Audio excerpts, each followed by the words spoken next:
11 de la mañana, 38 minutos. Vamos a saludar a Damián Di Pace, analista económico y director de la consultora Focus Market.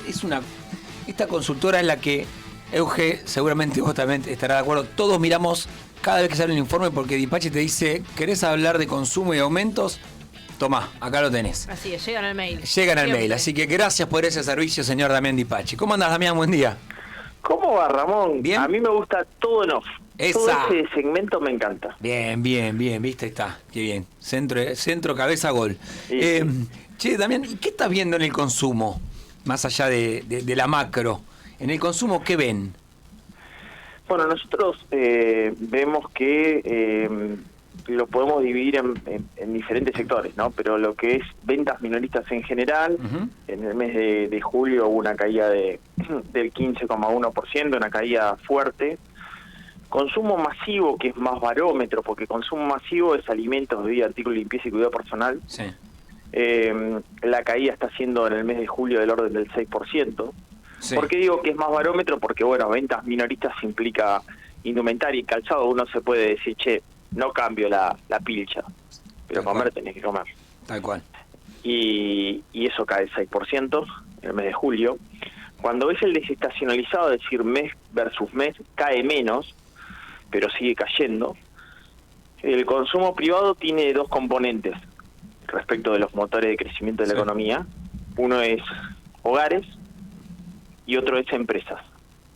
Respecto de hogares, aún está muy resentido porque la corrección de precios relativos de la economía está generando que muchos tengan que derivar más parte de su ingreso al gasto de servicios públicos y privados y menor a los bienes. Y en el caso de empresas, bueno, todavía estamos viendo bien, ayer se dieron a conocer los datos de industria y también vemos que la industria desacelera cada vez un poquito menos, pero todavía con volúmenes sin caída en forma interanual, por lo cual el consumo está todavía en una situación de caída, ¿no? Entonces, ¿no viste el piso todavía? No, yo creo que el piso lo tocamos,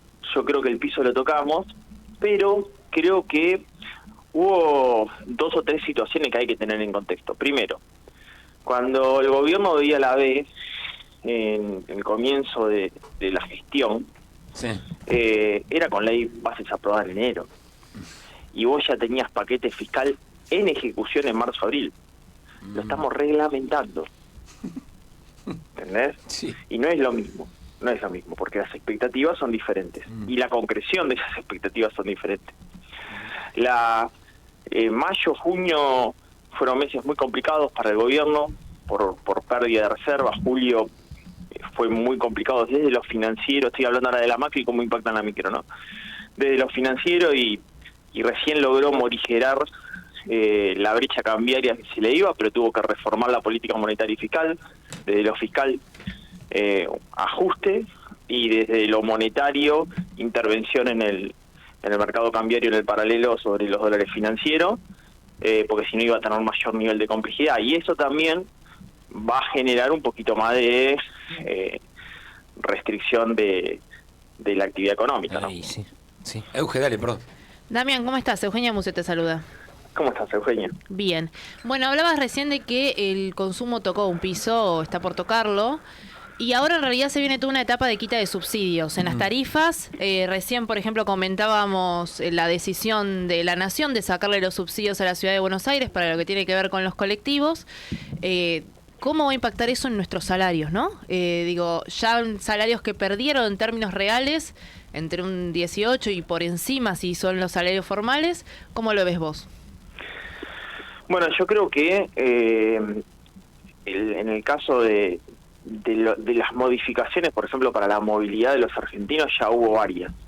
Ejemplo, solamente con la suba de peajes y combustible usamos menos el auto. Y eso y actividad económica se transparente incluso en estaciones de servicio, que hay caída del consumo. Entonces ya usamos menos el auto. Probablemente muchos pasaron a transporte público y los que usan transporte público es casi inelástico, o sea, no podés, salvo que te vayas ya en bicicleta, por lo cual efectivamente va a tener una composición del ingreso por delante en tres fases, creo yo, que se vienen por delante. Corrección de tarifa de servicio de vivienda, Sí. agua, luz, gas, transporte público, y hay un precio de la economía que es clave, chicos, que es clave. ¿Cuál? Tipo de cambio.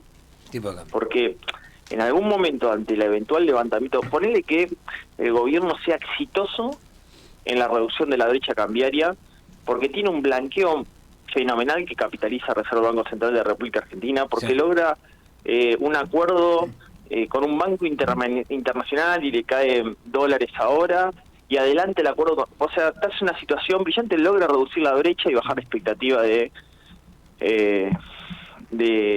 un incremento de la brecha, y la logra poner al 20%. Cuando devalúes, en algún momento, elimines el cepo, hay una corrección inicial, ¿entendés? Sí.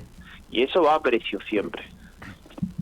Claro. Sí, Seba, ayer nos decía el economista que lo tienen que hacer antes de él, ya el fin de la elección, digamos, el momento previo a la elección legislativa, para que no sea todo un desorden también.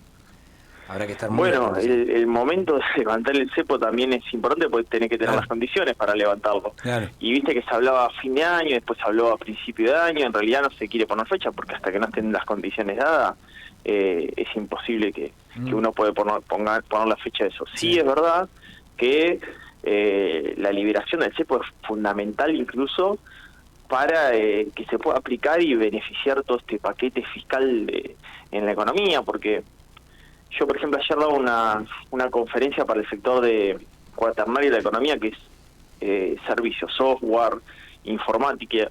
Entonces yo le decía, las exportaciones del sector de software creció por 16 veces. Ayer un informe muy bueno en Infobae, 16 veces en los últimos 10 años. Sí. Y yo le digo, está mal medido eso.